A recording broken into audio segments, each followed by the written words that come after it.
Hallo bei Allemand compris, votre nouvelle chaîne pour mieux apprendre l'allemand d'une manière simple et efficace.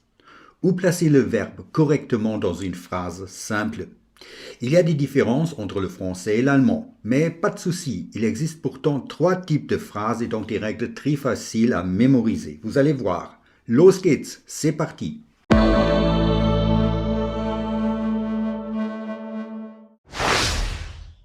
Jan nimmt den Zug. Jan prend le train. Dans une phrase déclarative, le verbe conjugué occupe la deuxième position. Jan, c'est le sujet, le verbe conjugué nimmt, ça vient de nehmen, et voilà l'objet, den Zug. Heute nimmt Jan den Zug. Aujourd'hui, Jan prend le train. Pour mettre en relief un élément, on le place en tête de phrase. Heute, aujourd'hui. Le verbe conjugué continue à occuper la deuxième position, quelle que soit la forme, la fonction et même la longueur du premier élément de la phrase. Le sujet, par contre, suit maintenant le verbe. Vor der Abfahrt des Zuges kauft er eine Zeitung. Avant le départ du train, il achète un journal. Le premier élément de la phrase, c'est vor der Abfahrt des Zuges, suivi par le verbe en deuxième position et le sujet.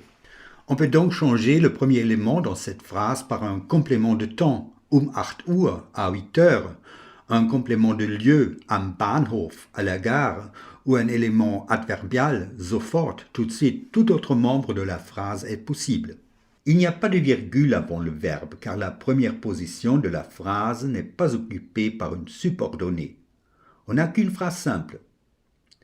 Les conjonctions de coordination und, oder, aber, denn, et, ou, mais, car ne comptent pas dans l'organisation de la phrase. On dit qu'elles sont en position 0 parce qu'elles n'influent pas sur la place du verbe. Der Zug ist angekommen und Jan ist eingestiegen. Le train est arrivé et Jan est monté.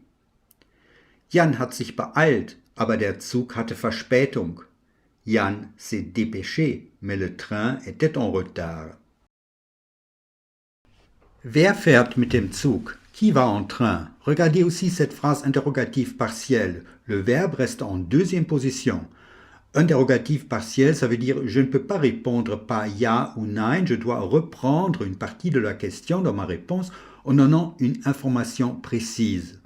En première position, il y a toujours le pronom interrogatif des W-Fragen. Ce sont des questions avec W. Wer, wie, wann, warum. Qui, comment, quand, pourquoi. Ou tu peux aussi demander von welchem Gleis fährt der Zug? De quel quai est-ce que le train part? À noter, dans une phrase allemande, il ne peut y avoir qu'un élément et un seul en première position. Mais y a-t-il des cas où le verbe se trouve en première position? Oui, il y en a deux cas importants mais faciles à mémoriser. On va voir. Premier cas, la phrase interrogative globale. Fährt Jan jeden Tag mit dem Zug? Est-ce que Jan prend le train tous les jours? Dans une phrase interrogative globale, on place le verbe en première position. Interrogative globale, c'est quoi? On peut répondre par ja ou nein. Et c'est aussi le cas dans une phrase impérative qui sert à exprimer un ordre. Lass mich in Ruhe, laisse-moi tranquille. Certains éléments non conjugués du groupe verbal se placent en fin de la phrase. Ce sont les infinitifs. Jan möchte eine Zeitung kaufen. Jan voudrait acheter un journal.